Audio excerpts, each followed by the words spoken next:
Bonjour à toutes et bonjour à tous. Nous allons voir aujourd'hui les accusations en Israël contre le Premier ministre Benjamin Netanyahou. Benjamin Netanyahou a été inculpé dans 3 affaires distinctes. Dans l'affaire Mil, il est accusé de corruption pour avoir reçu des cadeaux de la part de personnalités riches en échange de faveurs politiques.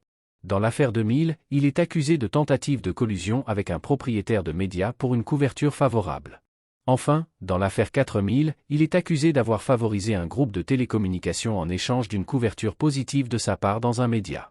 Ces accusations ont entraîné des poursuites judiciaires et ont suscité une grande controverse en Israël. Plus en détail. Affaire 1000, accusation de corruption contre Benjamin Netanyahou. Le Premier ministre israélien Benjamin Netanyahou est au centre d'une affaire de corruption qui secoue la scène politique du pays. Dans ce qui est désormais connu sous le nom d'affaire 1000, Netanyahou est accusé d'avoir reçu des cadeaux de luxe d'une valeur exorbitante de la part de personnalités riches en échange de faveurs politiques. Selon les enquêteurs, ces cadeaux comprenaient des cigares, du champagne et des bijoux d'une valeur totale d'environ 700 000 shekels, environ 200 000 $. Parmi les donateurs figurent le producteur de films Arnon Milchan et un homme d'affaires australien, James Packer. En échange de ces cadeaux somptueux, Netanyahou aurait utilisé son influence politique pour aider Milchan dans diverses affaires. Cette affaire de corruption a suscité l'indignation du public et des appels à la démission de Netanyahou. Les opposants politiques du Premier ministre ont également saisi l'occasion pour remettre en question son intégrité et sa capacité à diriger le pays. Les prochaines semaines s'annoncent cruciales pour l'avenir politique de Benjamin Netanyahou. Affaire 2000, tentative de collusion médiatique de Benjamin Netanyahou.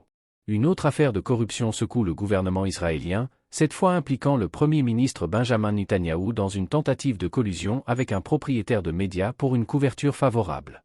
Dans ce qui est désormais connu sous le nom d'affaire 2000, Netanyahou aurait cherché à conclure un accord secret avec le propriétaire du journal Yediot Ahronot, Arnon Mose. Selon les allégations, Netanyahou aurait proposé à Mose une législation favorable à son journal en échange d'une couverture médiatique positive. Les enregistrements des conversations entre les deux hommes ont révélé des discussions compromettantes sur la manière de façonner l'opinion publique à leur avantage. Cette affaire a suscité l'indignation du public et des appels à la démission de Netanyahou. Les médias israéliens ont largement couvert l'affaire, mettant en lumière les pratiques douteuses du Premier ministre et remettant en question son intégrité. L'avenir politique de Benjamin Netanyahou semble de plus en plus incertain à mesure que les révélations sur cette affaire continuent de faire surface. Affaire 4000, favoritisme envers une société de télécommunications par Benjamin Netanyahou.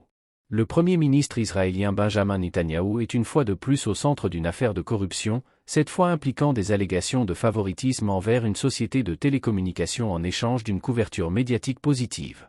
Dans ce qui est désormais connu sous le nom d'affaire 4000, Netanyahou est accusé d'avoir favorisé la société Bezeq en échange d'une couverture favorable de sa part dans le site d'information Walla, appartenant également à Bezeq. Les enquêteurs affirment que Netanyahou aurait utilisé son influence politique pour promouvoir les intérêts de Bezeq, en échange de quoi le groupe aurait assuré une couverture médiatique positive de sa part dans Walla. Ces allégations de collusion entre le gouvernement et les médias ont suscité l'indignation du public et des appels à la démission de Netanyahou. Cette affaire de corruption met en lumière les liens étroits entre le pouvoir politique et les médias en Israël, soulevant des questions sur l'indépendance des médias et l'intégrité des dirigeants politiques. L'avenir de Benjamin Netanyahou semble de plus en plus incertain à mesure que les révélations sur cette affaire continuent de faire surface. Voilà pour aujourd'hui et à bientôt pour une nouvelle vidéo.